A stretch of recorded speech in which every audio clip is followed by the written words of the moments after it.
Hello, this is Orrin Smith with Palmetto Promise Institute, and this is a Palmetto Freedom Agenda issue overview. The issue today, magistrate judges.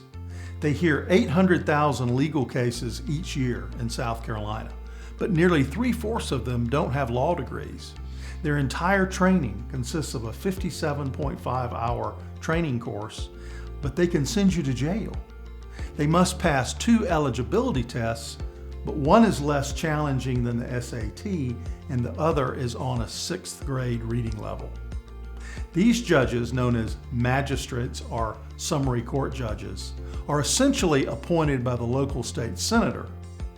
Unlike with any major judge like the South Carolina Supreme Court or Circuit Court or Family Court, there's no public hearing, and the appointment of the magistrate judge is an unrecorded session with a voice vote.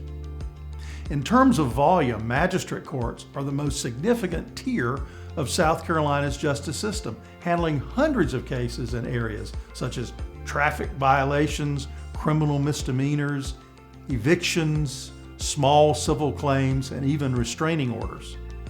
With approximately 300 judges across the state, South Carolina's magistrates determine the fates of thousands of citizens every single year. Many citizens never see the wood-paneled courtrooms of the circuit court. Their only exposure to the state legal system is through less well-appointed magistrate courts. The 2024 Judicial Reform Bill was an important win for breaking up the good old boy system, but it left out the bench most in need of reform, South Carolina's magistrate courts.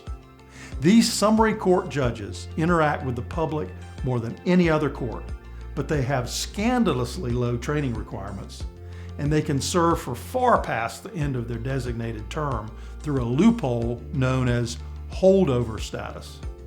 A good start on magistrate reform would be to eliminate magistrates' indefinite holdover status, bring more transparency into their selection process, including Senate confirmation votes on the record, and require greater training for non-lawyer magistrates. Further, citizens sentenced to jail by a non-lawyer magistrate should have the option of a retrial.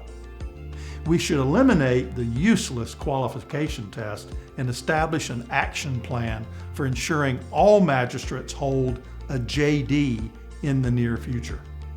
We can avoid corrupt appointments by preventing current or former General Assembly members or their families from being selected as magistrates.